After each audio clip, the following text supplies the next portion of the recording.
guys, panibagong video na naman ngayong araw. So for today's video, bali i-update ko lang kayo kahit hindi nyo hinihingi. Pupunta nga pala kami ng Cainta dito. Naisipan pala namin ni Kada na gumala.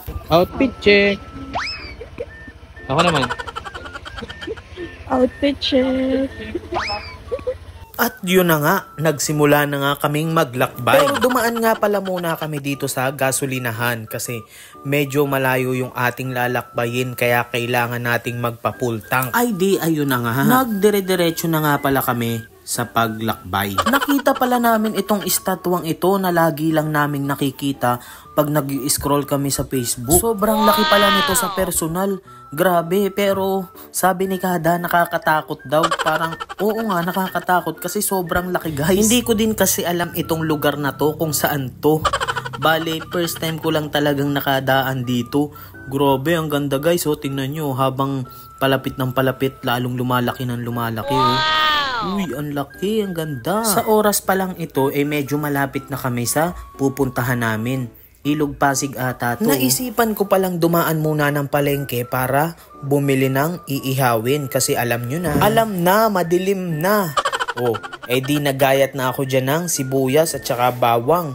Tapos nilabas ko na rin yung isdang iihawin. At syempre pinalamanan ko na rin pala ito. At binalot ko din sa foil para hindi masunog. Nagpabaga na rin pala tayo dito para maluto na. Sinalang ko na rin pala agad itong ating iihawin para maluto na. At yun na nga, may naisip na naman kami ni Kada kaya lumabas na naman kami ng village para magpaihaw. Pagdating pala namin, pinabalatan agad sa akin ni Kada itong pipino kasi gusto niya daw. At yun na nga, nagsimula na ang inuman. At syempre, talo na naman ang inyong lingkod.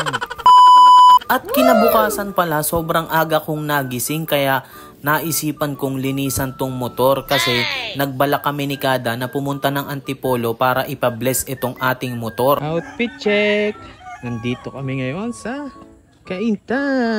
Outfit check. So yun, outfit check. Cardo Talisay. At yun na nga, maglalakbay na naman tayo dito. Bale, tinuturuan ko kasi si Kada kung paano mag-video. Sabi ko, ganito yung gawin mo, hindi ka marunong. At yun na nga, nasa biyahe na naman tayo guys. Yun, si Kada na yung nag-video dito. Yun, medyo maalam na. Sa simbahan pala ng Antipolo tayo pupunta. Sa tingin ko lang parang medyo malapit na tayo kasi Antipolo Public Market na to. Kasi first time ko lang din kasing pumunta dito ng nakamotor at parang second time ko lang atang pumunta ng Antipolo kaya medyo hindi ko talaga alam dito. At yun na nga, nandito na nga tayo sa simbahan ng Antipolo. Grabe, sobrang daming tao dito guys. Talagang dinadayo pala to. Sobrang dami rin ang nagpapabless ng kani-kanilang sasakyan. Pumunta nga pala muna kami sa register office dun sa pagbeblessan ng ating motor. Bale, nag-fill up pala ako nito. Tas yun, 300 yung binigay ko. Nakabayad na nga pala ako kaya pumunta na ako dun sa magbe-bless ng ating motor. Ayun si Kuya. Shout out sa'yo Kuya. Dito nga pala kami nakapark sa gilid kasi sobrang daming tao sa loob. Bumili nga rin pala si Kada ng rosary dito para maisama ng mabless. At yun na nga, sinimulan na ni Kuya na i-bless yung ating motor. At pagkatapos i-bless, syempre, rides na naman si Boy.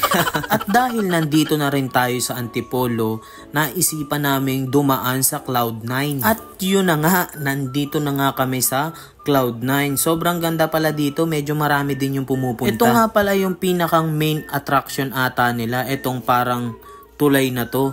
Ayun si ate bumalik. Pinipilit ko pala si Kada na tumawid kami doon kaso ayaw niya talaga. Ano? Papunta kita?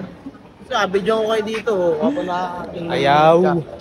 At dahil ayaw ni Kada, dito na lang kita sa picturan. Maganda rin pala ang view dito kasi makikita mo din yung mga puno. Sobrang dami ng puno. At yun, may nagpipicture pa pala dito.